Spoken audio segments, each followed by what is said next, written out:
Assalamualaikum, welcome back to Mona's Literary Realm. So this video is on the summary of a very short story, Breakfast, written by John Steinbeck. Now, Steinbeck's full name is John Ernst Steinbeck. He is an American author born in 1902 and died in 1968. Okay?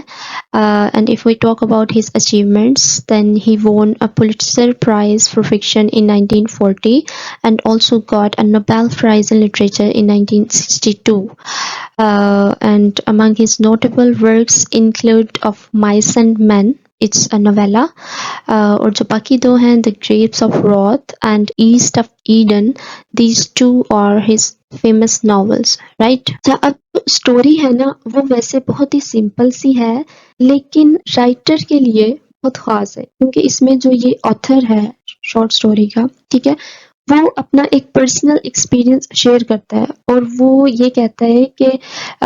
اس واقعے کو وہ بہت ہی چھوٹی چھوٹی details کے ساتھ recall کر سکتا ہے اور اس واقعے کو ریکال کرنا ہمیشہ اسے عجیب طرح کی خوشی دیتا ہے، اور پھر اس کے بعد وہ واقعہ بیان کرتا ہے جس کو یاد کرنے سے اسے اتنی خوشی ملتی ہے، ٹھیک ہے۔ تو وہ واقعہ یہ ہوتا ہے کہ ایک دن صبح کا ٹائم ہوتا ہے تو جو آتھر ہے وہ پہاڑوں کی طرف ایک رورل ایریا میں سیر کرنے جاتا ہے، ٹھیک ہے، اور پھر وہاں پہ وہ صبح کے ٹائم کو ڈیٹیل سے بیان کرتا ہے کہ کس طرح سن رائز کے وقت سورج جب بلند ہو رہا ہوتا ہے تو وہ کس طرح اپنے کلر چینج کرتا ہے۔ اس کے بعد وہ بتاتا ہے کہ it was a cold morning but not painfully cold, یعنی بس اتنی سردی تھی کہ اس کو اپنے ہاتھ رب کر کے اپنے پاکٹس میں ڈالنے پڑے، ٹھیک ہے، اور اس کے بعد پھر وہ نیچے وادی کی طرف کنٹری روڈ پر چلنے لگ جاتا ہے اور پھر وہاں پر اسے ایک ٹینٹ نظر آتا ہے، ٹھیک ہے، اور اس ٹینٹ کے پاس ایک پرانے سے رسٹی آئرن میں آگ جلی ہوئی ہوتی ہے، اس لیے وہ اپنی سردی کم کرنے کے لیے اپنے ہاتھ گرم کرنے اس چولہے کے پاس چلا جاتا ہے۔ اب اس چولہے کے پاس اس کو ایک ینگ لڑکی نظر آتی ہے، اس لڑکی نے ایک وائٹ کاٹن کی شرٹ پہنی ہوتی ہے جس کا رنگ اڑا ہوا ہے، ٹھیک ہے، اور جب وہ تھوڑا اور قریب آتا ہے تو وہ دیکھتا ہے کہ اس لڑکی کی گود میں ایک انفینٹ بیبی ہے جس کو وہ فیڈ کروا رہی ہوتی ہے، لیکن ساتھ ہی ساتھ وہ کوکنگ بھی کر رہی ہوتی ہے اور بیبی اس کے کام میں بالکل بھی انٹرفیئر نہیں کر رہا ہوتا، جس سے آتھر کو لگتا ہے کہ لڑکی اسی طرح کام کرنے کی عادی ہے۔ اب اسی دوران رائٹر کو بہت ہی مزے کے کھانے کی خوشبو آنے لگ جاتی ہے اور وہ اپنے سردی سے کانپتے ہوئے ہاتھ گرم کرنے کے لیے چولہے کے تھوڑا اور قریب ہو جاتا ہے۔ اب ٹینٹ کا کرٹن اچانک سے اوپر اٹھتا ہے اور اس میں سے دو آدمی نکل کے آتے ہیں، ان میں سے ایک ینگ مین ہوتا ہے اور ایک اولڈ مین ہوتا ہے، ٹھیک ہے، اور ان دونوں نے بلو ڈنگریز پہنی ہوئی ہوتی ہیں۔ اب یہ جو ڈنگری ہے یہ ایک طرح کا ڈریس ہوتا ہے جو ورکرز کام پر جانے کے لیے پہنتے ہیں، ٹھیک ہے، ان میں سے جو ینگ مین ہوتا ہے اس کی بلیک بیئرڈ ہے جبکہ جو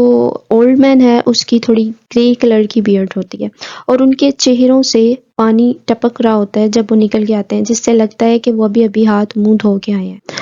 اس کے بعد بہت ہی کیجول سے انداز میں وہ دونوں آ کر رائٹر کو گڈ مارننگ بولتے ہیں اور پھر رائٹر کے ساتھ ہی وہ دونوں بھی آ کے ہاتھ گرم کرنے لگ جاتے ہیں، ٹھیک ہے، اور اسی دوران وہ ینگ لڑکی بریکفاسٹ تیار کر لیتی ہے اور پھر رائٹر ڈیٹیل سے بتاتا ہے کہ کس طرح وہ پیالیاں، فورک اینڈ نائفز وغیرہ سب کچھ لا کے رکھتی ہے اور اس کے بعد وہ تیار کیا ہوا کھانا بھی لا کے سیٹ کر دیتی ہے، ٹھیک ہے۔ اب کھانے میں فرائیڈ بیکن ہوتا ہے، بریڈ، بسکٹس اور کافی ہیں، ٹھیک ہے۔ اس کے بعد جو اولڈ مین ہے وہ رائٹر سے پوچھتا ہے کہ کیا آپ نے بریکفاسٹ کر لیا ہے، تو رائٹر کہتا ہے کہ نہیں، اس لیے وہ اسے پھر اپنے ساتھ بریکفاسٹ کرنے کی دعوت دے دیتے ہیں جسے وہ خوشی خوشی قبول کر لیتا ہے۔ پھر وہ سب نیچے کراس لیگڈ ہو کے کھانا کھانے لگ جاتے ہیں اور ساتھ ساتھ باتیں بھی کرتے رہتے ہیں۔ ان میں سے جو ینگ مین ہوتا ہے وہ رائٹر کو بتاتا ہے کہ ہم 12 دنوں سے کاٹن پیکنگ کر رہے ہیں۔ پھر وہ جو ینگ لڑکی چولہے پر کام کر رہی ہوتی ہے وہ بھی کہتی ہے کہ اور انہوں نے نئے کپڑے بھی خرید لیے،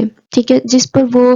دونوں آدمی اپنی نئی پہنی ہوئی ڈنگریز کو دیکھ کے خوش ہوتے ہیں، اسمائل کرنے لگ جاتے ہیں۔ رائٹر کہتا ہے کہ کھانا اتنا مزے کا تھا کہ وہ سب پلیٹس بھر بھر کے کھا رہے تھے اور ان میں سے جو بوڑھا آدمی تھا نا وہ ہر بائٹ منہ میں ڈالتے ہوئے اور چباتے ہوئے ساتھ ساتھ کہتا جاتا کہ گاڈ آلمائٹی it's good. مطلب he is being so grateful for having a good breakfast. اور پھر دوبارہ جو ینگ مین ہوتا ہے وہ کہتا ہے کہ ہم 12 دنوں سے اچھا کھانا کھا رہے ہیں. اور پھر رائٹر کہتا ہے کہ گرم گرم کھانا کھا کر اور گرم گرم کافی پی کر ان سب کی سردی کم ہو جاتی ہے. اب کھانا کھانے کے بعد وہ سب اٹھ کے کھڑے ہو جاتے ہیں. اب جب young man and old man کام پر جانے لگتے ہیں تو ان میں سے جو ینگ مین ہوتا ہے وہ رائٹر سے کہتا ہے کہ اگر وہ بھی کاٹن پکنگ کے لیے ان کے ساتھ چلنا چاہتا ہے تو وہ آ سکتا ہے. لیکن رائٹر انکار کر دیتا ہے کہ اسے کہیں اور آگے کی طرف جانا ہے، اس لیے وہ بریک فاسٹ کے لیے ان کو تھینکس بولتا ہے. اس کے بعد وہ دونوں اپنے کام پر چلے جاتے ہیں.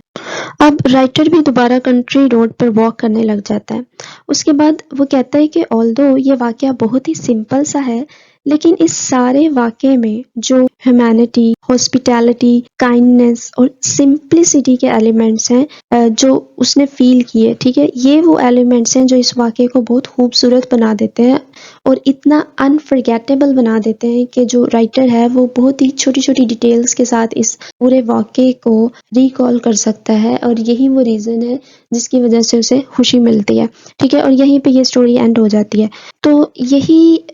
اس سٹوری کا مورل لیسن بھی ہے کہ we should be simple and grateful for what we have instead of being ungrateful and focusing on what we don't have, and also that we should be generous and hospitable toward everyone we meet. جیسے اس short story میں بھی وہ جو family ہے اتنی غریب سی ہے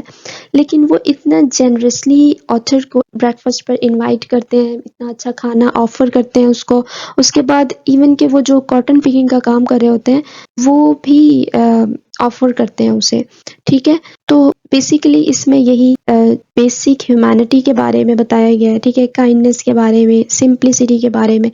بتایا گیا ہے اسٹوری میں، ٹھیک ہے. So that is it about this short story. Thank you.